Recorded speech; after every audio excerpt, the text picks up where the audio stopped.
सारा समय द्रव्य सुख और काम सुख का चिंतन करने वाला ही धुंधकारी। बुद्धि धुंधली की छोटी बहन है। मन बुद्धि की सलाह लेता है तो दुखी होता है। मन कई बार आत्मा को धोखा देता है। मन स्वार्थी है। मन कहे वह मत करना, सलाह सिर्फ ईश्वर की ही लेना चाहिए। कुछ विचार करो, आत्मदेव की आत्मा भोली है। उसे मन बुद्धि बार बार धोखा देते हैं। मन की सलाह लो। आत्मदेव मन बुद्धि का छल समझ नहीं सका। फल गाय को खिलाया। गो अर्थात गाय, इंद्रिय, भक्ति आदि अर्थ होता है। फल गाय को अर्थात इंद्रिय को खिलाया। सूत जी समझाते हैं कि सत्संग से तुरंत ही इंद्रियों की शुद्धि नहीं होती। मन और बुद्धि जब भागवत और भगवान का आसरा लेंगे तभी शुद्ध होंगे। धुंधकारी कौन है? सारा समय द्रव्य सुख और काम सुख का चिंतन करे वही धुंधकारी है। जिसके जीवन में धर्म नहीं किंतु काम सुख और द्रव्य सुख प्रधान है, वही धुंधकारी है। सूत जी सावधान करते हैं और कहते हैं कि बड़ा होने पर धुंधकारी 5 वेश्याओं में फंस जाता है। शब्द, स्पर्श, रूप, रस और गंध, ये 5 विषय ही वेश्याएं हैं। ये 5 विषय ही धुंधकारी अर्थात जीव को बांधते हैं। वह सबके हाथों से खाता था। साफ लिखा है, सब हस्ते भोजनम। सबके हाथ कौन हैं? जो हाथ परोपकार नहीं करते वही हाथ सबके हाथ हैं।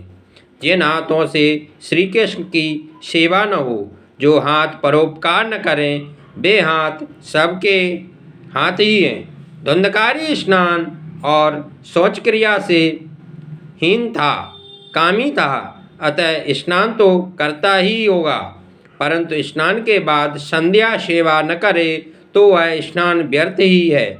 अतः कहा गया है कि स्नान करता ही नहीं था। स्नान करने के पश्चात सत्कर्म न हो तो वह स्नान पशु स्नान है। स्नान करने के बाद यदि सत्कर्म न किया जाए तो वह स्नान किस काम का? स्नान केवल शरीर को ही स्वच्छ रखने के लिए नहीं है।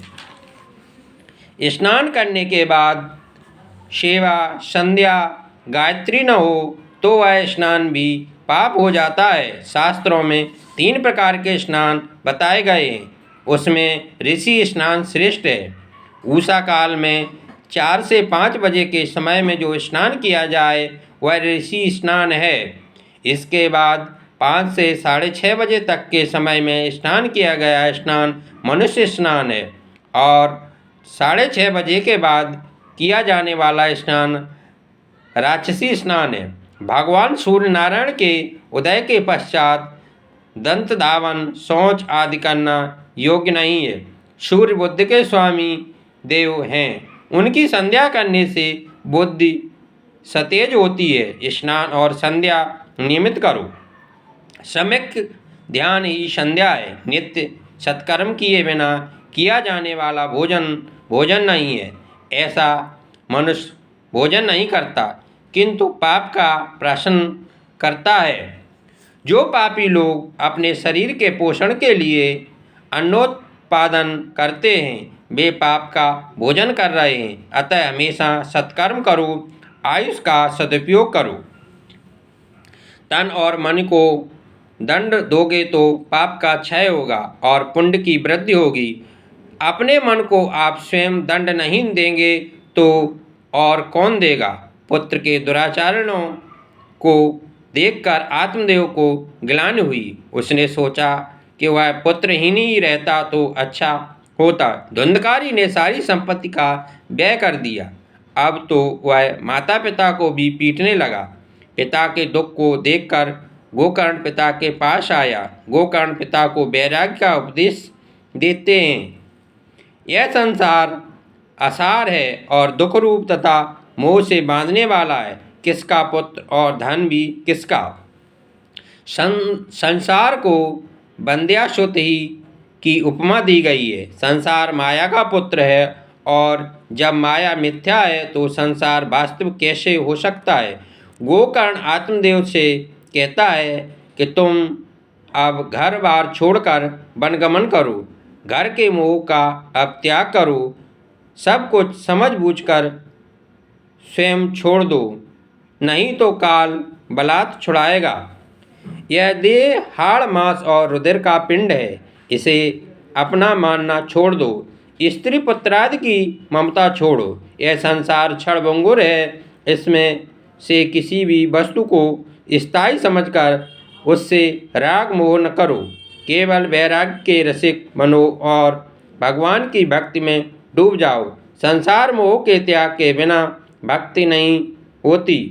किसी भी प्रकार से मन सांसारिक विषयों में से वीतरागी करके प्रभु प्रेम से लगाओ। संसार शक्ति नष्ट न होगी, तब तक भगवद शक्ति सिद्ध न होगी।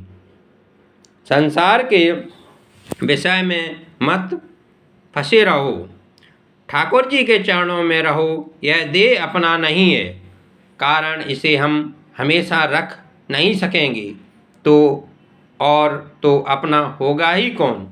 पिताजी अब बहुत गुजर गई और थोड़ी ही रही।